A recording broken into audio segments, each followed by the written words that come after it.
I am in Winston-Salem, North Carolina this morning. I dropped my youngest child off at Wake Forest for a job shadowing experience that she's participating in. So excited for her. As I was leaving from the driveway of Wake Forest, I stepped into reflection mode. Of course you did, Elle.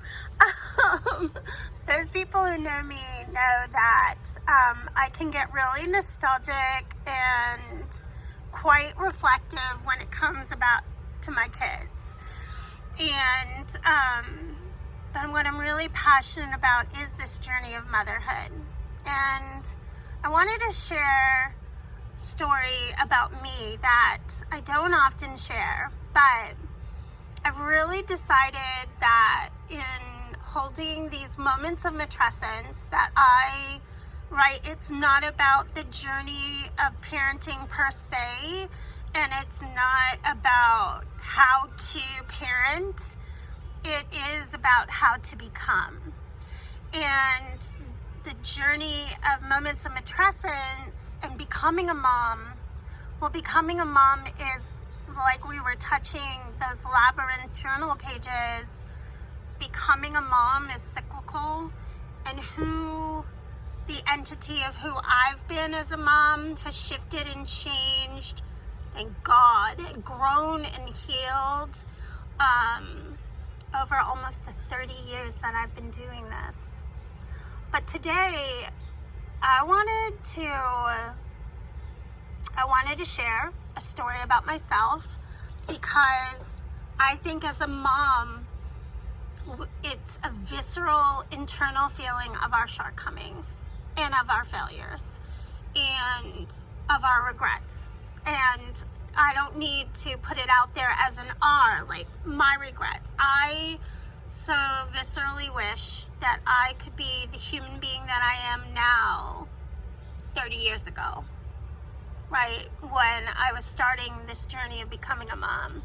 But we can't go and change a minute ago, let alone 30 years ago. And so that is the fuel for my passion with these moments of matrescence. You see, whether my parents should have told me this story or shouldn't have, well, I'm not a big believer in shoulds and shouldn'ts, so they did.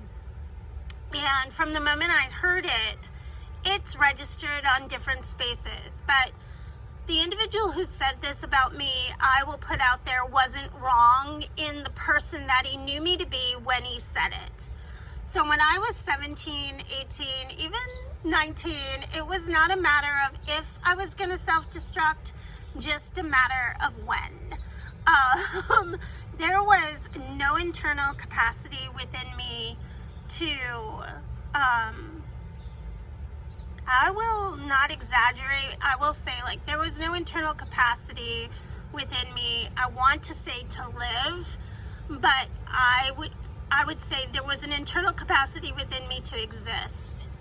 And the ability to consciously live and not just react to life based on a nervous system that had come out of family of origin abuse and realities of living those 16, 17, 18 years.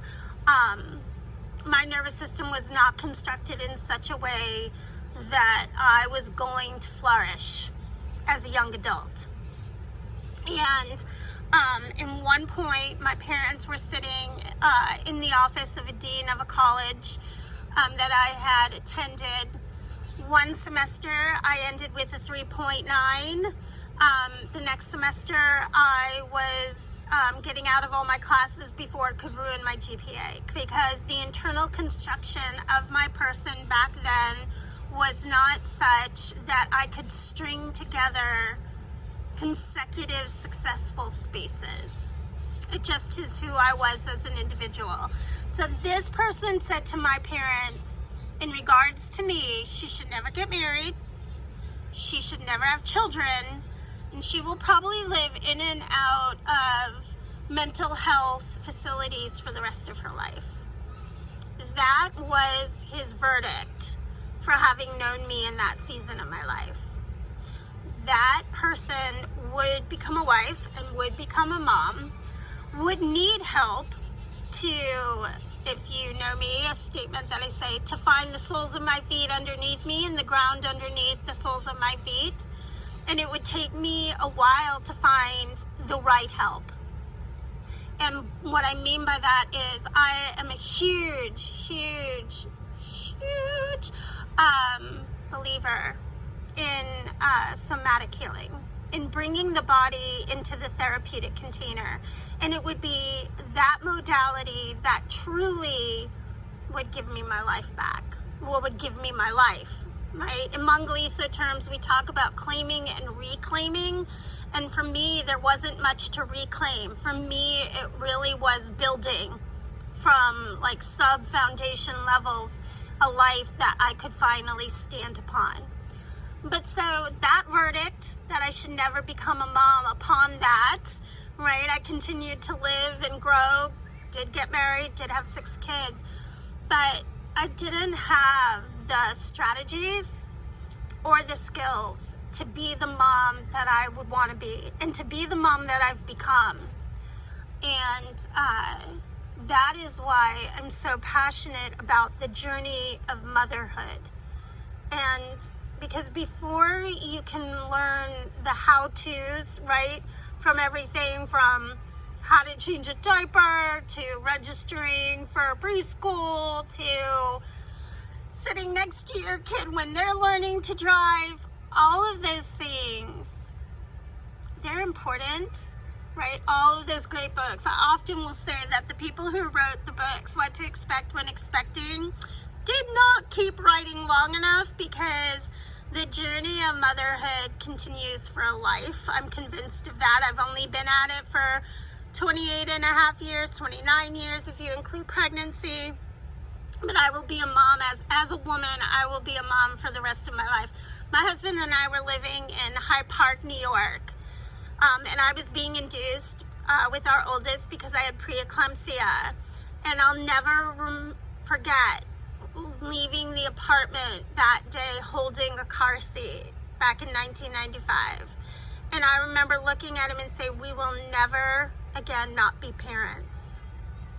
And that is so true. And so the journey of matrescence, or the journey of motherhood, continues. I am now parenting young adults and adult children.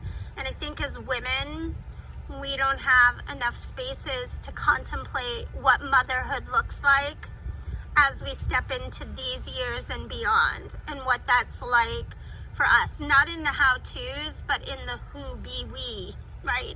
Who be me as a woman now who is parenting these young adults, these human beings that are adults now or on the brink of adulthood.